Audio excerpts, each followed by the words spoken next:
welcome to another edition of Surgeons' Lives. I'm your host, John Monson. Today, our guest is Dr. Bobby Mukamala. He is a private practice, single-handed ENT surgeon in his hometown of Flint, Michigan, where he's been in practice for the last 23 years.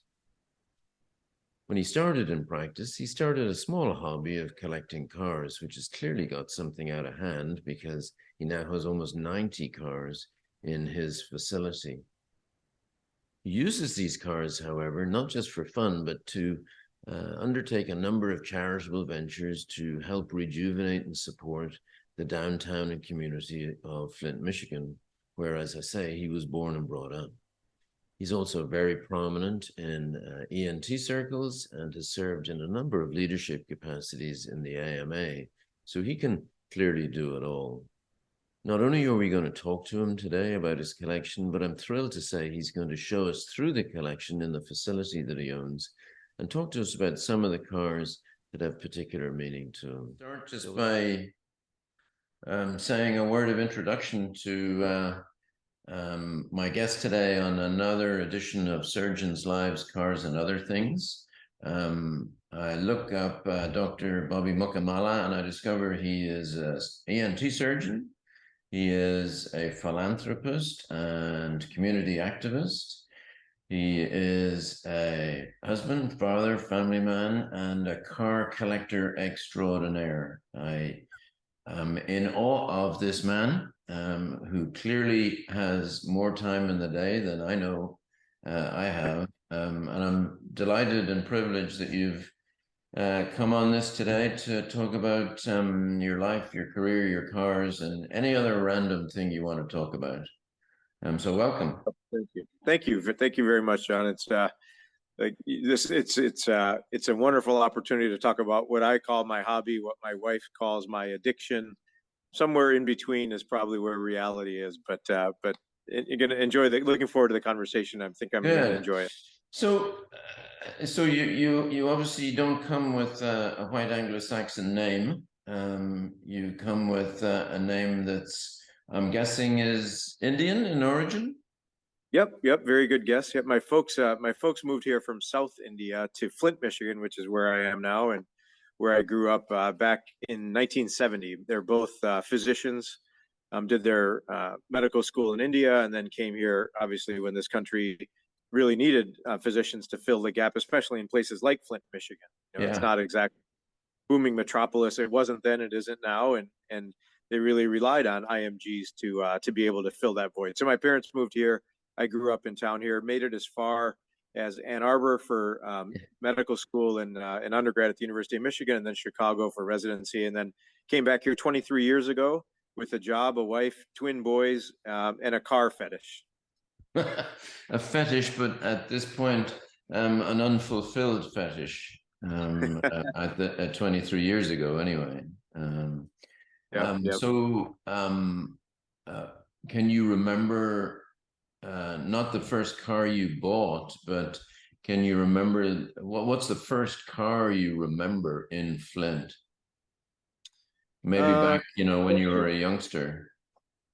Yeah, we always used to see a lot of the old Cadillacs, a lot of like the Chevy Bel Air was a car that, I remember going to car shows when I was a kid and seeing cars from the 50s.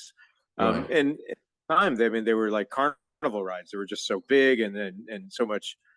Just not like the cars that we were driving. My parents bought a station wagon and my sister and I sat in the backseat of the station wagon with our cousins, and that's what we got tooled around in. But it was never as clean and shiny as the Chevy Bel Airs at the car shows that we used to see around town. But then, just like all of us, when I was a teenager, it was in the 80s, and that's when, a lot of the cars that were being made then caught my eyes. And I remember, one of my classmates' fathers got the Buick Grand National, and it was just an incredibly fast car. Compared to in a bargain compared to some of the like the Porsche 911 at the time, which was another car that I had on my poster in my wall in my room.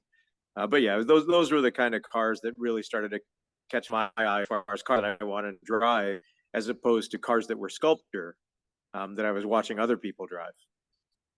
Yeah. So, and when I look at, and we'll talk about this more in due course, but when we see some of the cars, it's to call it an eclectic collection, I think is pretty reasonable. It's quite a spectrum of, German and Italian and American. And would you describe yourself? Would you put yourself into a niche as, a muscle car guy, a sports car guy, or do you prefer not to be categorized?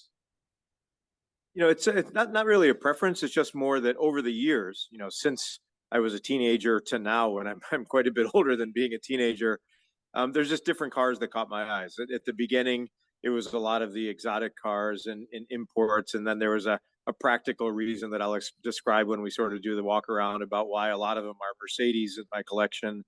But a little bit of something for everybody. I mean, sometimes you're in the mood to go fast. Sometimes you're in the mood to go slow and Sure. cruise around. Sometimes you're in the mood to put the top down. Sometimes in Michigan, when it's 5 degrees like it is right now, you need something with four-wheel drive that can get you back and forth to the hospital and making rounds, regardless of how much snow falls the night before. So, Sure. different cars for different moods, and just like everybody, I have a lot of different moods. So, tell me a bit more about Bobby, the ENT surgeon or ENT. Do you call yourself ENT or head and neck? Otolaryngology or ENT. Yep. Yeah. So, I mean, you've been, you're not just, and I use these words carefully, so don't. You're not just an ENT surgeon who uses the work to fund a hobby, but you're, highly recognized within your specialty and within your, the organizational structures, et cetera, et cetera. Did you decide to pursue, professional recognition from the very outset, or how did that work? No, not really. It's something that I in the practice of medicine when I started my practice here in town, I naively thought that everything I needed to know I learned in medical school, as far as treating patients with ear, nose, and throat pathology. And my wife and I set up a private practice, and it was not very busy at the beginning, so I saw five patients maybe every day for the first several weeks and months. But then, you submit the claim to the insurance company saying, okay, well, I did this, this, and the other, and then a few weeks later, I get a denial of payment. Yeah. Right? I Yeah. mean, nothing new to anybody that's been around the block a few times, but when you're new out of medical school and starting your own practice, paying rent and paying your staff by yourself, it's like, what do you mean? I did everything that I was supposed to do. I documented it, and now you're telling me that I didn't do this or I didn't do that. Some minor detail or nuance, or it wasn't on the claim wasn't filed the right way, and all of a sudden I'm getting denial of payment. And my brilliant idea at the time was that I thought I would go to law school, get my law degree, and sue the insurance company in small claims court for each of these denials of payment. And somebody said, you don't need to do that. You can join the medical society, and they will fight these battles for you. You keep doing what you enjoy doing, Yeah. and let the medical society do that. And that's how I got involved with that aspect. So I never did get my law degree, but instead, I sort of got involved with the state medical society, the first the county level, then the state, and now the national level at the American Medical Association, just to try to improve things from the status quo. My parents moved here with their diplomas and did their medical training and made a life for themselves. And I thought, well, that'd be great. I can do the same thing, or I can try to leave it a little bit better than I found it, but I try to improve medicine and deal with hassles like prior authorizations and Yeah. denials of payment and like Yeah. that. Try to system, and that's how I got involved there. And I don't want to put a downer on the conversation, but from 23 years to now, um, do you think that the life of the practicing surgeon in relation to that business aspect is better or worse than it was 23 years ago? I get the sense I see a lot of colleagues, who are coming to the end of their tether in regards to this now, and we all, at least some of us, a lot of us, I think, do try and leave things better than you found them, but it's tough, isn't it? Absolutely. I mean, I guess to the blunt answer to your question is no. I don't think things are better. Things are different, Yeah. but not better, right? The fact that if you look at, there's one graph that I can use to sort of illustrate what the status of things are. If you rewind this tape 20, 30 years ago, and then look at it now and watch that happen, payment for things other than the actual delivery of healthcare, other than what physicians do, has gone up dramatically. The Yeah. administrative cost of healthcare, right? And so Yeah. if you look at that graph, the administrative cost of healthcare is going like this. And then at the same time, over the course of 20 to 30 years, actual payment for physician services has gone up by 6% Yeah. compared to 60%, right? Yeah. So no, we haven't gone in the right direction. We're paying for things and not getting better quality because of it. And that's why I think we need to speak up as physicians for why we need to improve healthcare by the actual delivery of care, not the management of that delivery of care. Yeah, I had a colleague I used to work in upstate New York, and I had a colleague, a heart surgeon there, who was very passionate about this. And, he contends that the world began to go bad when the insurance companies were allowed to become for profit. And that was really a line in the sand in terms of the way the direction of healthcare in the United States was going to go. It's an interesting way of. I think there's probably some truth to it, isn't there? For sure. Yep. And I'd say even one step more straight or more blunt than that is that even not for profit entities are not for profit in name only. Yeah. Right. I Yeah, mean, even the nonprofit hospital systems, they exist for one purpose only, and that's to add to their reserves so they can carry out their mission. But at the end of the day-to-day decisions they make, we had a local hospital system that brought in 4 otolaryngologists under their employment, didn't tell any of us about it, but brought them in. And then a year later, they were gone because the bottom line wasn't working out to their satisfaction. So it wasn't a yeah. mission driven No, decision to do no. this, or the need for Yeah. otolaryngology care. It was market share. I think, as you say, not for profit is a tax designation, not a business model. Absolutely. Etc. 100%. Now, just on that one point, you're 23 years in essentially single-handed practice. Mm-hmm. That's pretty unusual nowadays. Most people will have got partners and Yep. etc. etc. Talk me through that thought process. Yeah, yep. So I share an office with my wife, and so in that sense, the overhead is a little bit shared. In that, if I'm at a meeting or I'm doing something like this, at least she can still be at the office, to justify keeping the office open. And so there's Sure. shared expenses there. But the decision really was one that's a practical decision. My ability to recruit one of the couple hundred new otolaryngology graduates to come to Flint, Michigan, is zero. Right? I mean, just absolutely zero. No one's going to come here unless they have roots here. I'm the last person to come Yeah. into town, and that's because I grew up here. The number of graduates in otolaryngology is barely enough to keep up with those that are going into retirement, and they're naturally going to go to bigger cities, bigger groups, or to systems that can incentivize their employment. And so that's the main reason that I'm solo, is just that Yeah. it would be very difficult to bring somebody in to join me. But the other reason is that I decided that, my spare time, I wasn't going to have 3 offices 20 miles away from each other and build a business. I'm here to provide for otolaryngology care for the community that I grew up in. And when that care is done at the end of the day, then I'll go wrench on cars, Yeah. as opposed to going to another office and growing my Yeah. otolaryngology business. So multiple reasons that it is the way that it is, and I'm quite happy with it. Later in our conversation, I know you're very passionate about supporting your hometown and doing what you can for it. I would like to I'd like to come back to that and give you the opportunity to say a little bit about Flint, and which has been through the ringer in recent years with all sorts of things. But let's spend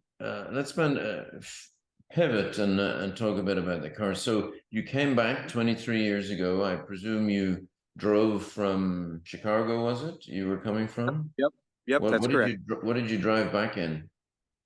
Good question. I think it was my mom's hand-me-down Lexus RX 300 with 2 car seats in the back for our twin boys. You can't. There's no way you'll get sympathy saying you had a hand-me-down Lexus. I know. Yep. But those things, as most people know, go forever. I think this thing probably had 150,000 miles on it by the time I got it to move all the stuff from Chicago. But yeah, it's a 4-hour drive that we made several times. to move all our, our small condominium in Sure. Chicago into the house that we still live in now, 23 years later, actually. So You know, one big my dad was a car mechanic when they were called car mechanics, as Mhm. opposed to whatever they're called now, And when I was in medical school, he gave me cars to drive. He kind of had a secondhand car deal going on, and he used to give me cars to Mhm. drive, but they were cars that he did not want seen in the shop. Um, Uh, so they were a thing. I remember I had a little 850 Fiat. mhm. And I remember he used to say to me, yeah, "It's fine, but just pump the brakes, okay?" And then I remember I had an Austin 1100, which was a Mm. terrible car, and he insisted that I carry a can of water in it because he said it tends to, So it wasn't a Lexus 300. Yeah, no, yep, yep. Slightly different generation, and yes, a different reliability index. Exactly. But yeah, that's what we moved back into town with. So you're back in practice, sitting in the office, waiting for your patients to turn up, as everyone does when they start in practice. Yep. And so, when did you buy the first car, and what was it? So that's an interesting question. There's actually a story there, and if you want, I'll walk over to that car because it's in Hmm. the other room. We bought a house that had a three-car garage, and my wife and I had our regular daily drivers. And right before my residency ended, when I was in Chicago, part of my residency was in Alaska because the natives get a lot of chronic ear disease. So I Okay. was in Alaska and I was rotating there for 4 months doing a ton of ear surgery. Meanwhile, my mom gets admitted to the hospital here, our local hospital where I operated just yesterday, with acute abdomen. So she had some internal bleeding, acute abdomen. They didn't know what was going on, so they were thinking about doing an exploratory laparotomy to sort of find out why she was having this, dropping hemoglobin and GI bleeding. So she said, I think I want you to come home in case something happens, because they didn't know what was going on. So I Yes. flew home from, I see her in the hospital. Long story short, figured out pretty quickly that this was ischemic colitis because of a side effect of Imitrex, a migraine medication that she was Yeah. taking at the time. So it caused this intense splanchnic vasoconstriction, causing this mucosal sloughing that looked disastrous on a colonoscopy, Yeah. but not actually through and through the wall of the entire bowel. So I told him, I said, I think this is her Imitrex. You should stop it. Sure enough, the Imitrex got stopped. Her bowel was fine. No laparotomy, no colectomy, no colostomy. She was extraordinarily grateful that I figured this out. And she decided to buy me a car. And so she bought me this Ferrari Testarossa. So that's this right here. This mother of And so yours the is, she's got a pretty high bar for mothers. I mean, she starts off with a Lexus and then opens up with a Testarossa. Yep. So I have a little car show that I do as a fundraiser for the community, and so I write these little pieces of paper. And so this Yeah. piece of paper basically makes a long story short and says, I saved my mom's colon and she bought me a Ferrari. Yeah. Yeah. Well, So that was, yeah. statistically speaking, as a colorectal surgeon, I think I've probably saved more colons than you, and nobody's ever given me a Testarossa. There's got to be Yep, something yep. wrong So there. that was my first. Yep, yep. So that was my first sort of fun car beyond the daily driver. And so, I got that, and then I've always liked the 911s. So I bought a 911, sold it, regretted it because as soon as those values on those old air cooled 911 started to go up, I realized I should have hung on to that. And so after doing that a few times, buying a car, selling it, buying another one, regretting selling the one that I sold, I decided to just buy and hold. So then I Yeah. started to just hang on to them and accumulate them more slowly. And so then one led to two, two led to three, and the garages got filled.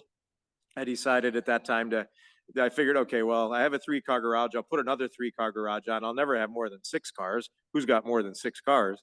And so I added a three-car garage. So number seven came, and I put a lift in the garage so that I could put Yeah. one underneath the other, thinking, okay, well, I'll never have more than seven.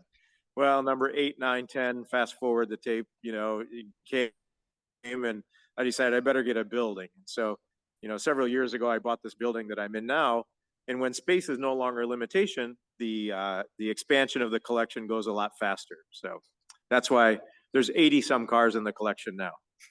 That was going to be my question. What is the number now? It's 80, yeah. And Yeah, you've it's 83 as far as my wife knows. 84 is coming soon.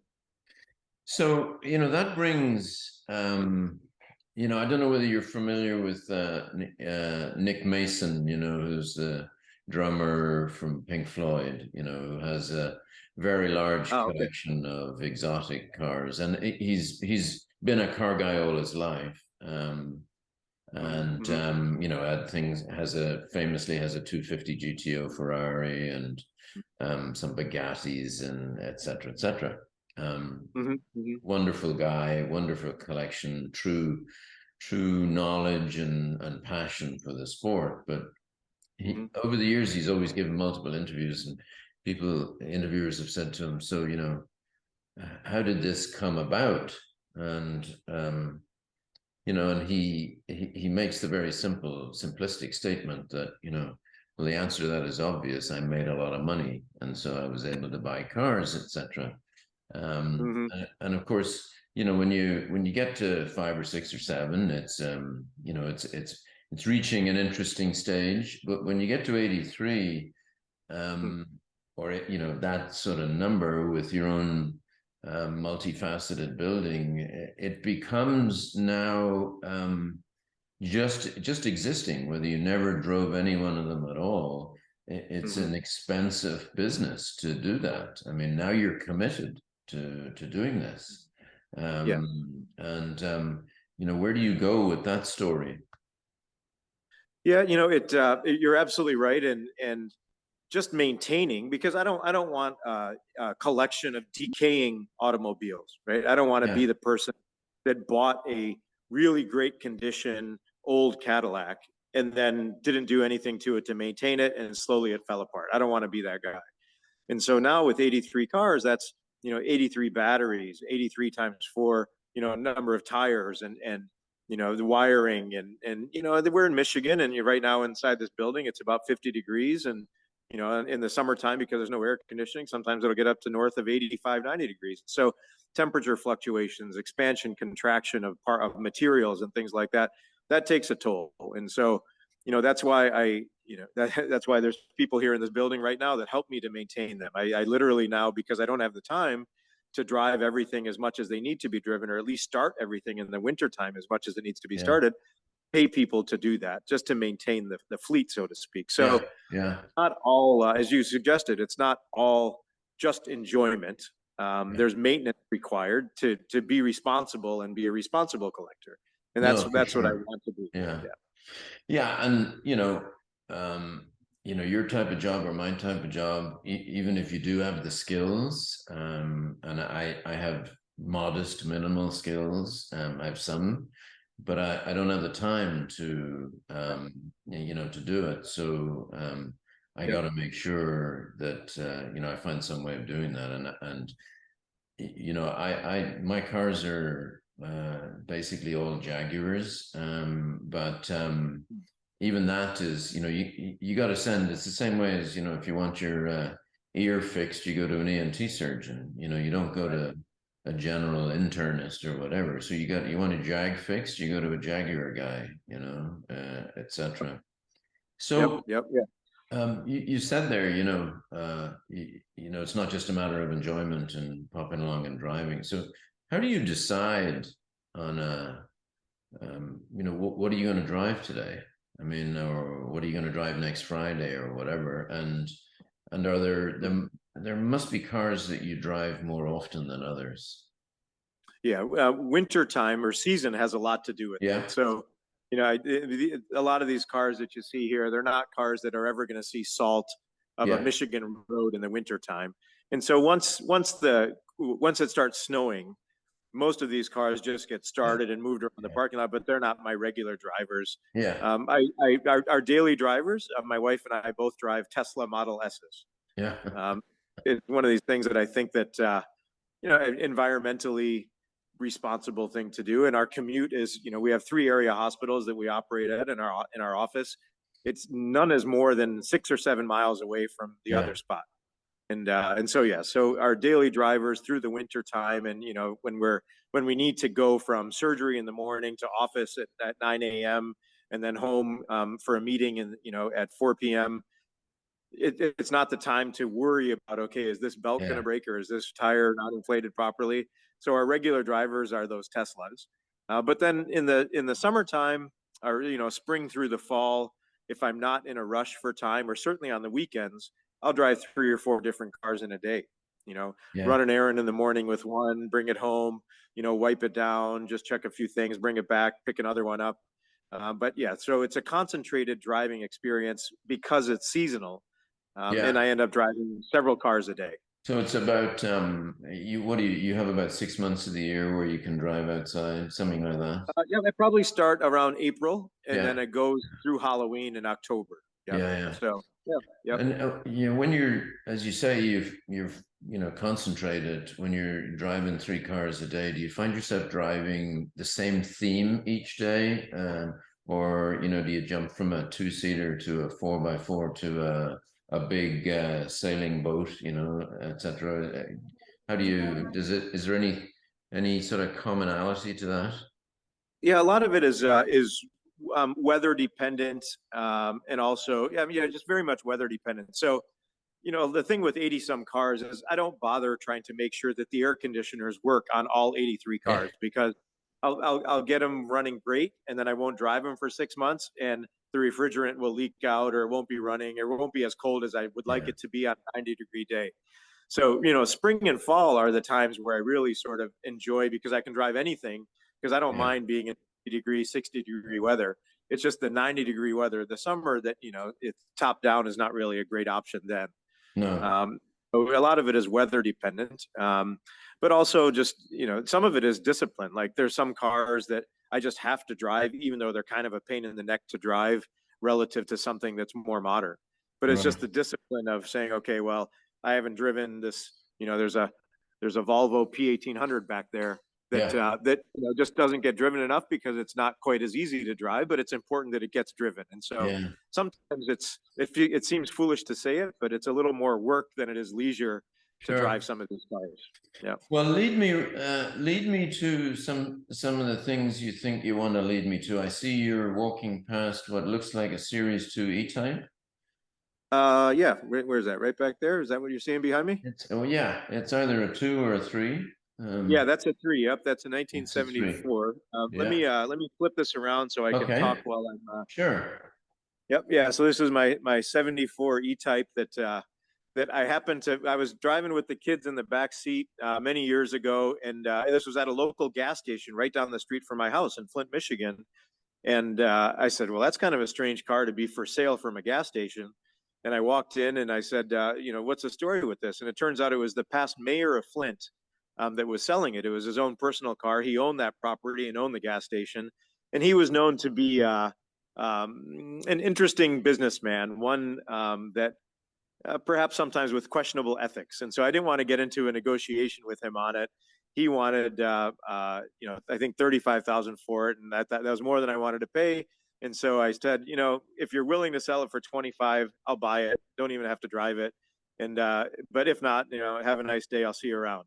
So I walked out, and I got all the way back to the car, and then this guy comes running out to find me. He said the mayor would like to talk to you again. And so I went in there, and he said, "Fine, I'll take your 25." And so I bought this Jaguar E-Type from him for 25,000 at the gas station in Flint, Michigan, and and as you know, this is, and I see one behind you there on your table, and this is right up your alley.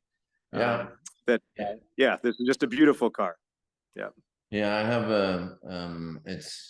that's a series one. I have a series one drop head, which is it's actually Cotswold blue, but Gotcha. Yep. Yep. and then I've got a coupe as well, a series one coupe, which is the one in the picture as well as the model. So Yeah, I've got the 2+2 here also. So there's yeah, a dream. I used to have a 2+2. There's my 2+2 there. Yep. Yep. That I did. I took on a rally. Somebody told me it was a good idea to take it on a Pyrenees rally. was at that point that I discovered that E-types don't have brakes that work after about an hour, you know. Yeah, this E-type here has got an interesting story also. As I mentioned, I was involved with the American Medical Association. I still am. I serve on that board, and I was chair of that board last year. Early on, I was in a meeting where I was just a delegate from an alternate delegate from the state of Michigan, 20 years ago. And sometimes those meetings you get stuck on trying to figure out where the comma in a particular resolution should go, or what the conjunction should be. And so I sort of drifted off onto eBay, and I happened to see this car, and the auction was going to end within the hour, and it was during the meeting, and I put in a bid of, I think it was about 17,000 for this car, thinking there's it's going to sell for that. And by the end of the meeting, I was the proud new owner of a 2+2 E-type Jaguar. And that's automatic, that one? Yeah, yeah. In fact, all of them are automatic. I'm not too picky about those sorts of things. To me, it's more about the styling of it than Yeah. it is what motor is under the hood, or that sort of thing. Yeah, I mean, the Yeah. only reason I ask is because, the 2+2 Series 3 automatic is unquestionably the orphan child, Exactly. So Exactly. they're fantastic value as a consequence, because they're great. Now, this, on the other hand, looks a different kettle of fish. Yep. This is a 190E 2.3 16 valve. Yeah. And so it's my understanding is this is what led BMW to start their M program to keep up with Mercedes, who is starting to make their cars a little bit more performance oriented. So this car is what sort of catalyzed BMW to start their M program. But again, kind of like it's similar to an M3 probably in its driving experience, but this was Mercedes' entry into that world. Yeah, and there's another interesting story about them. The cylinder head was done for Mercedes by Cosworth. Yeah, Um, Cosworth, exactly. That's what and they call it, the Cosworth edition. Yep. yeah, and this car was the car that brought Ayrton Senna to attention. Mercedes had, I think it was in Hockenheim in Germany, I think, some circuit in Germany. They had a one make race. They got, whatever it was, 25 of those cars together, and they got a series of famous racing drivers and young up and comers to race in this, which, is just something that's happened over the years. And Niki Lauda was in the race, Huh.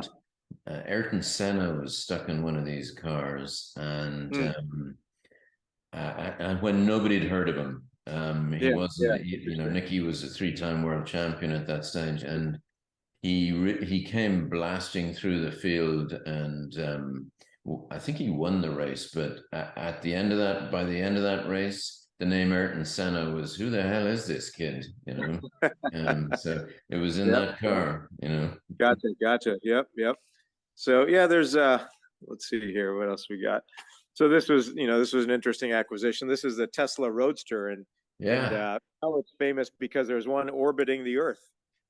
They I launched did one not into know outer that. space, actually. Yeah, yep. So the story that I tell about this one that's on this piece of paper is this is a picture of the one that's actually in orbit, and you can find that picture online. So my son, who's a biomedical engineering student, is very much into technology, and he said, "Oh, Dad, we need to get this because it was a friend of mine's car." And I said, "Well, son, I got enough cars, I got enough projects. Maybe we shouldn't add another one." He's like, "Oh no, Dad, this is going to go up in value." And sure enough, within a couple of years, they put one into outer space, and the value pretty much doubled. Yeah, yeah. Yep. Now, Yep. and now you're passing by another car that is kind of the orphan child of Ferrari, Exactly. grossly Yep. underestimated. Yes, the Mondial is, and a lot of these cars have movie references, and so when I have fundraisers here for different institutions, and I usually sort of reference what movie it showed up in, and so this is a picture of Al Pacino in Scent of a Woman when he's blind and he's test driving the Mondial in the streets of Manhattan. So, and of course, this is the Magnum PI Yeah, Ferrari, the yeah, 308, yeah, and there's Tom Selleck up there. yeah. And then people always ask me which one's the most valuable car in the collection. And so this is the 911 turbo, or the 930 turbo slant nose Yeah. from 1987, or sorry, 1985. And so this is the one that's probably gone up in value the most. And So this is it's gone up in value the most, but you would say it's probably the most valuable in terms of actual number of the lot.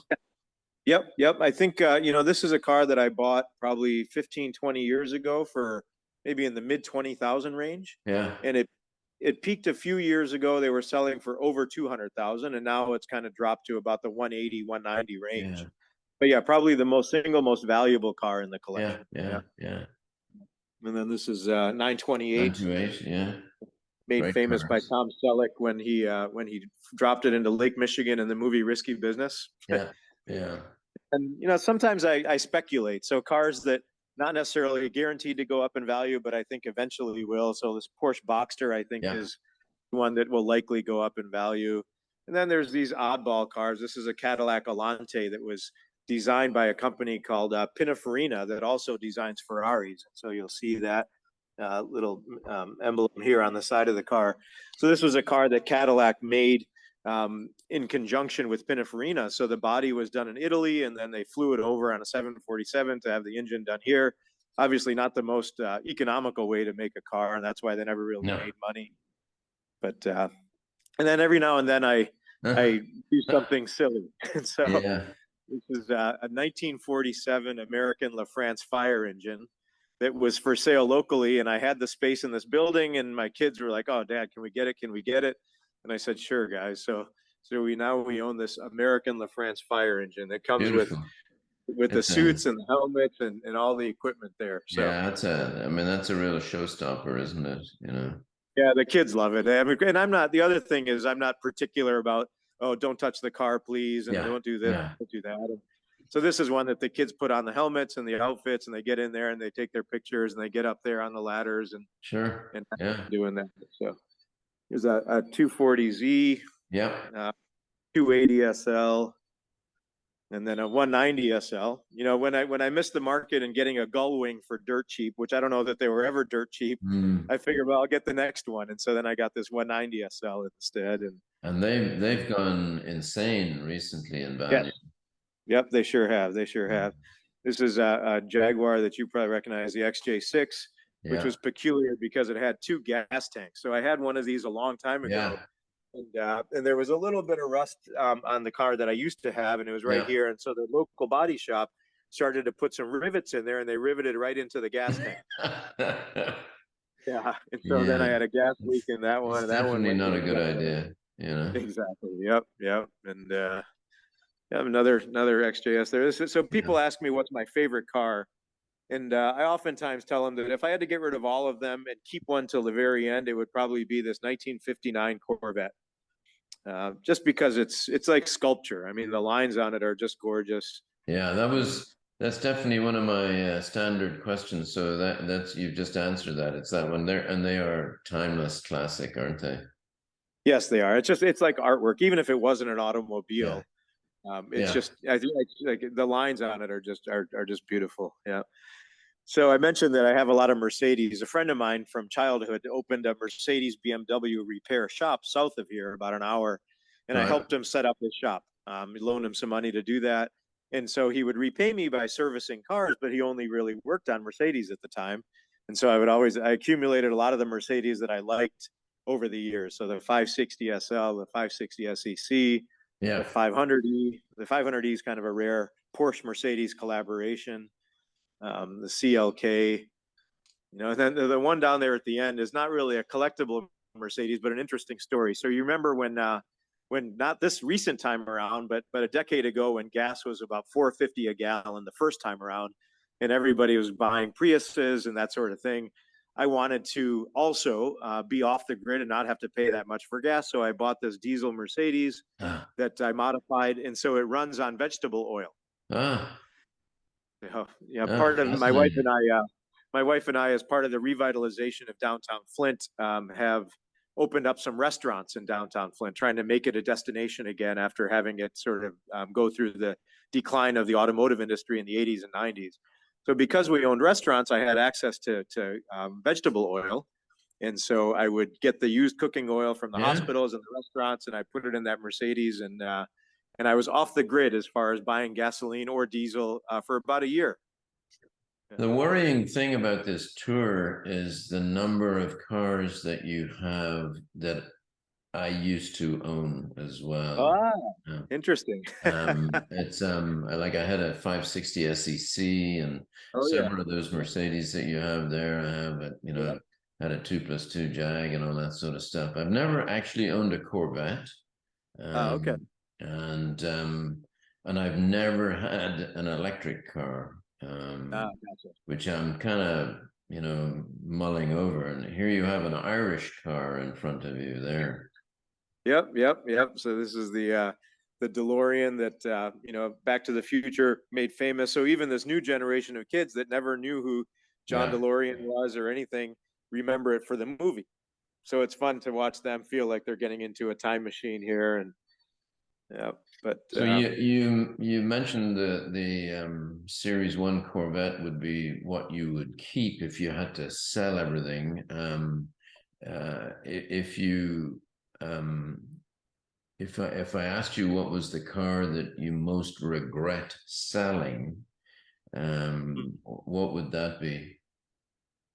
well, so I went through that cycle a few times. Yeah, I had a manual black 280 SL Mercedes, which was just a rare but beautiful car, and so I yeah, sold it. But then, as you saw back there, I reacquired another 280 SL.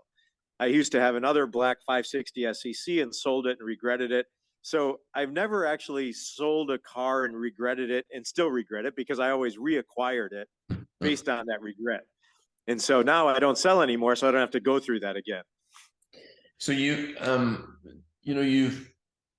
to categorize it crudely and unfairly, you have, a volume, 80 cars, 80 plus cars, and various items, where your biggest value car is a couple of hundred K, Correct. Yep.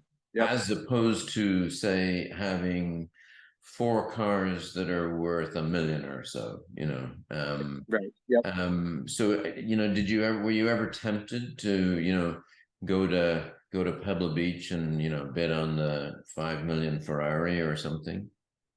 No, not really. And the reason is I consider myself sort of a bottom feeder slash bargain hunter, right? So I want to be the guy, I want to be the guy that finds the company like Google and buys that stock at $50 a share instead of trying to acquire it after it's already appreciated. So same with these cars. Like for example, you don't see a gull wing in here, right? You Yeah, there's some cars that you just don't see because I've lost, like for example the E30 M3, yeah, a car that definitely belongs in this collection.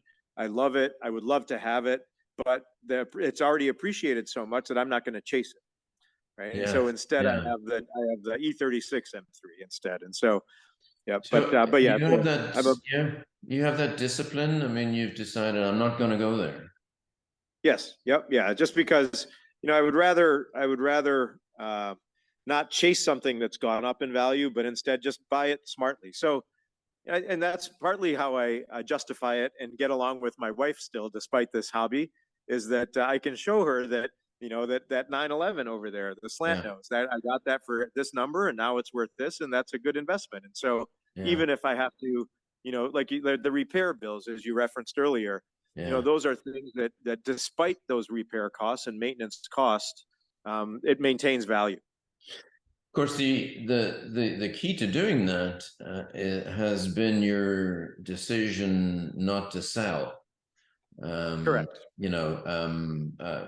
Most people sell because they don't have the space, Yeah. and at Yep. least that's one reason anyway. But you have the luxury of being able to keep and sit on them, and so they will increase in value as you point out. Exactly. And the final disposition of this collection is my kids will decide when I'm 6 feet under what they want to do with Oh, this sure, collection. yeah, yeah. What's Just the like hopefully yeah. Go what's the ahead. worst car you ever bought, or the biggest disappointment?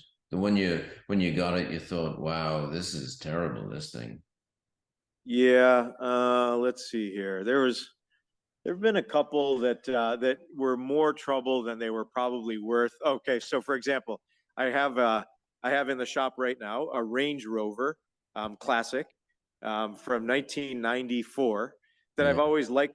I've always liked, and I bought it, and it was a project car when I bought it, but it was a good deal. It was a Southern car, no rust, and it's been in the shop for the better part of a year, getting it to be worthy of putting in this room with the rest of these cars. And so, and so what I learned from that is I'm pretty much done with buying project cars.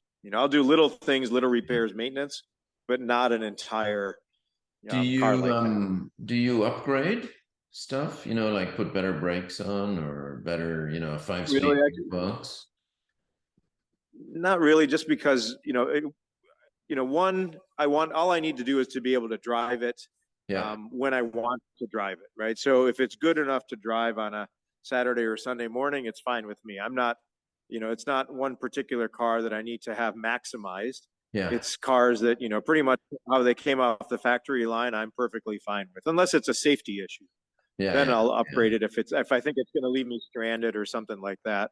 Then I'll upgrade it. But And when you're driving at the weekend, do is the population of Flint, terrified? Oh my God, Dr. Bobby's out in the cars again. Or do you just cruise along taking it easy? it's very easy to cruise around here. It's a small enough town where a lot of them will recognize, and they'll be like, "Oh, that's a interesting Bentley. It must be one of Dr. Bobby's cars," because it's unique to see a car like this on the Yeah, streets of Flint, yeah, Michigan. But not in a way that's threatening or dangerous in any yeah, way, but in a way where you get a lot of honks and smiles and waves, and people yeah. appreciating seeing cars that they wouldn't otherwise see, when they're driving around town. So you're not a foot to the floor guy.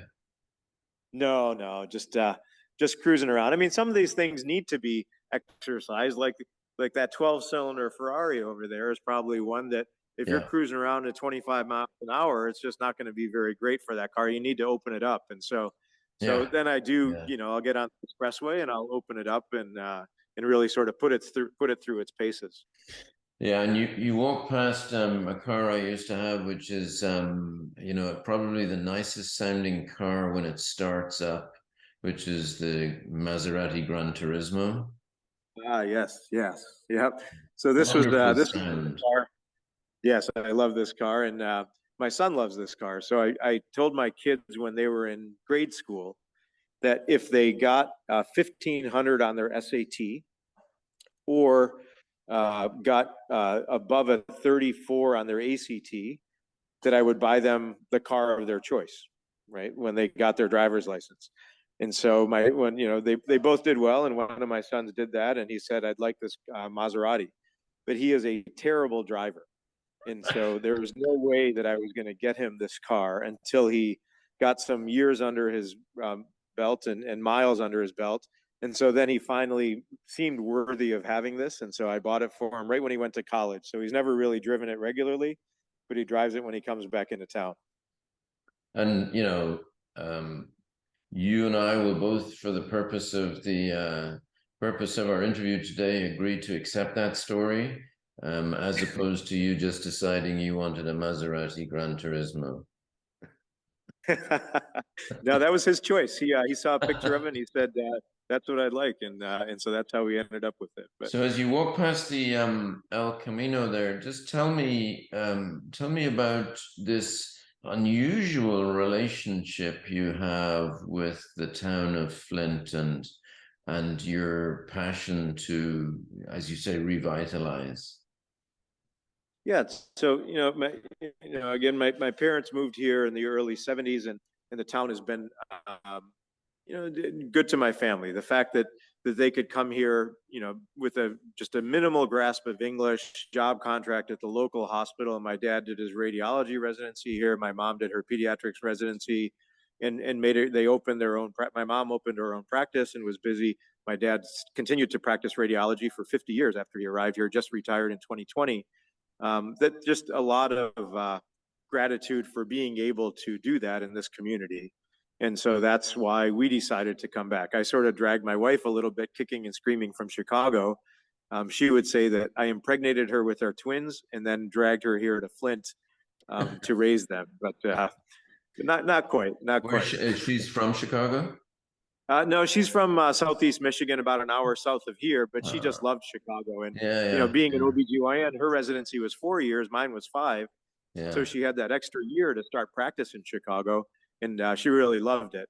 But then, again, being close to grandparents with the twins was going to be nice. sure, So that's why we moved sure, over here. yeah. You seem to do I mean, you do a lot of stuff. I've seen, pictures of you, cleaning stuff up to, as you just said, opening restaurants and fundraisers Mhm. and one thing or another. I mean, that's a lot of effort and commitment and for a community. I mean, what do you see?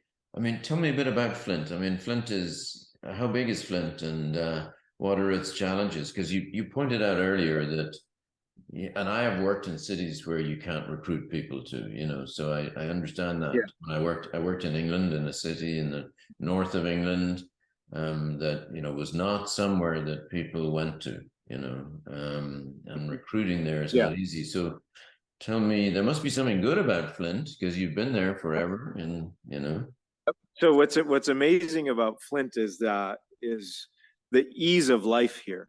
And so my wife and I, again, we share an office. It's about a 7-minute drive from home. There's never any traffic, and so we start our office. I had patients. I start at 8:30 in the morning.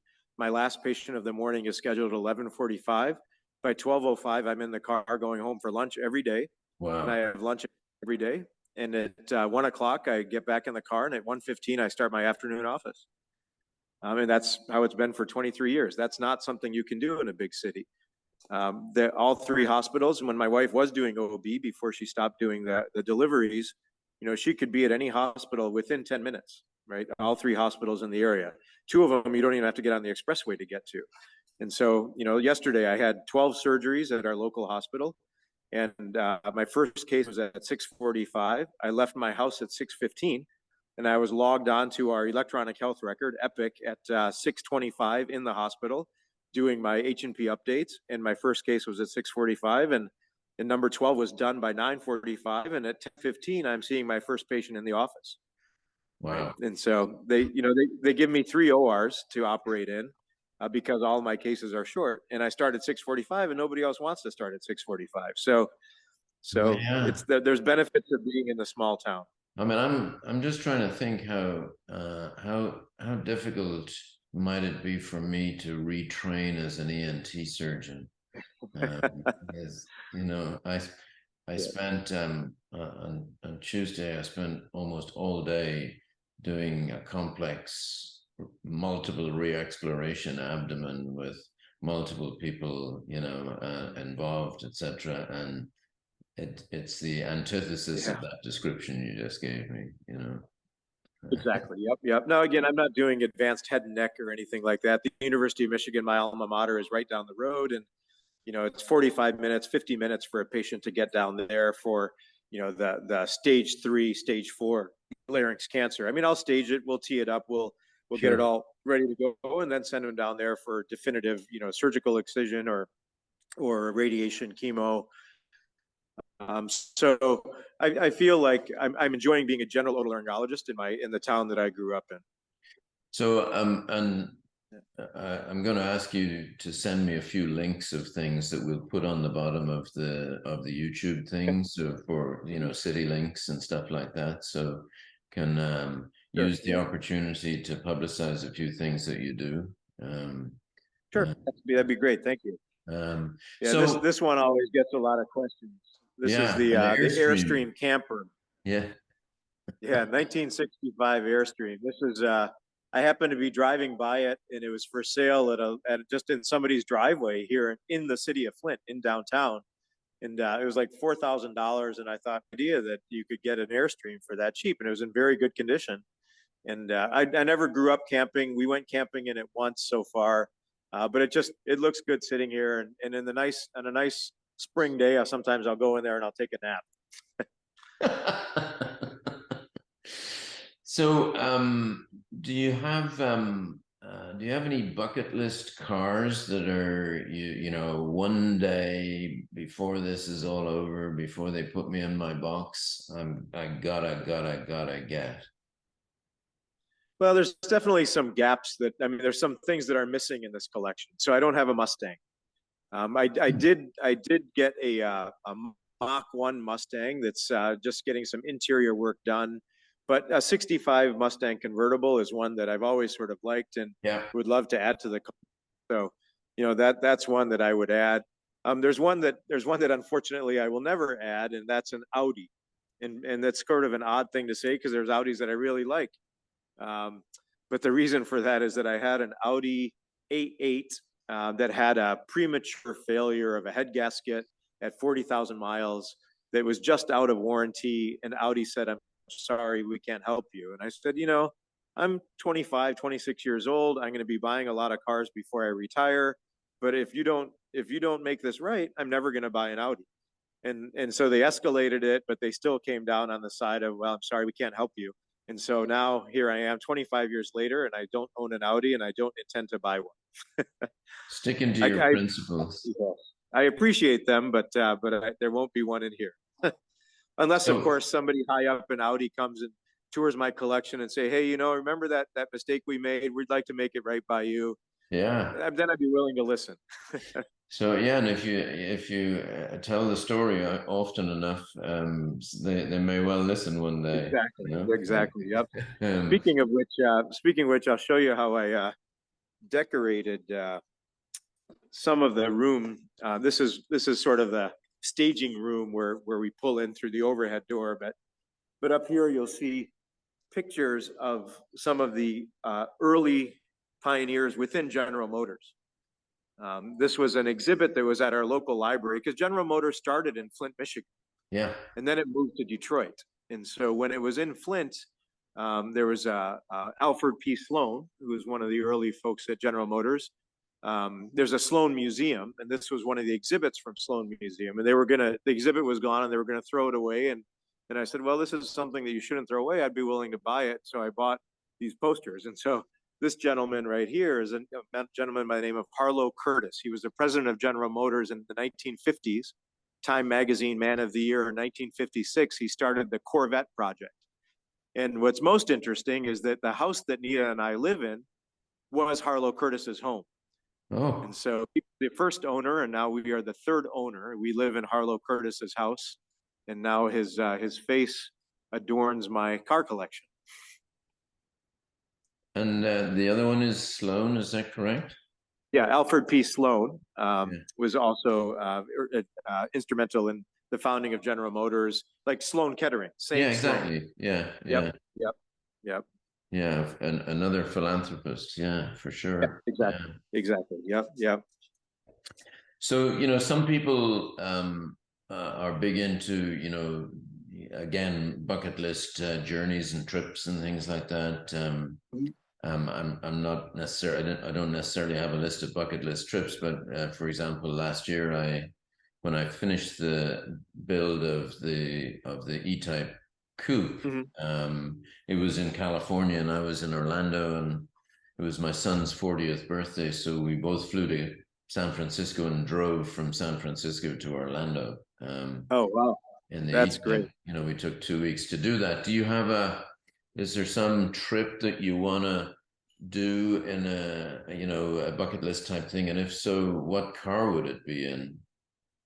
Yeah, it's a good question. I mean, I've always wanted to have the time and the leisure to be able to, drive from here to California and see, everything from Mount Rushmore to Zion National Park and everything in Yeah. between, and make that trip. I don't know that it's ever going to happen, but I'm still holding out hope that it will happen. And I'm hoping that my kids won't be so busy with their own lives that they will be able to join us and do that trip. As far as what car, it'll probably be something that's more practical. I don't know that it's going to be a convertible because it would probably be four of us doing it. And so it might be an SUV. I'm not even sure. Heck, maybe we'll even tow the Airstream behind the Jeep Grand Wagoneer and do it that way. That would be fun. That would be iconic. Yep. Yeah, I mean, it's there's I don't think outside of a modern car, there's no perfect car for this because if you go in a convertible, you take, you got all the issues with that. Ours was a fixed head, and by the time we got to Texas and Mississippi, the heat, I can tell you, was quite an issue. As Yeah. you know, Yep. any E-type Jag is just a big heat machine, and Exactly. Yep. Yep. 90-degree For heat and sure. 90% humidity is, not the best deal. Yep. So, Exactly. Exactly. all right. Well, So listen, Bobby, these are some. I'm so pleased that I think we've come to the end of our time, but it's just been a fantastic opportunity to chat to you. See your remarkable collection. There's no end to it, it seems. And I'm sure there is no end to it because 80 is just before 90 and 90 is almost 100. I'm sure that's going to be the case in the next few years. I just got to say, for everyone's benefit, your commitment to the community is amazing, and it's everyone should at least do something. I did the charity trip driving across, but it's not in your league. So hats off to you and everything that you do. When this appears, when this is on YouTube, people just have to look below in the links, and Bobby's links regarding everything he does, and Flint, etc., will be there. And of course, as for everyone, if you like what you see, press subscribe and like, and send us your comments and tell us, do you know of another Bobby Mukamala somewhere that we should be talking to, who's an even bigger collector of cars somewhere around the US, or indeed worldwide, where we're meeting people from England and Australia and around the world. So thanks again, Bobby. Wonderful to talk to you, and wish you very best with all your adventures. Thank you, John. Very much enjoyed the conversation and the walks down memory lane, and hearing your stories as well. Appreciate the opportunity.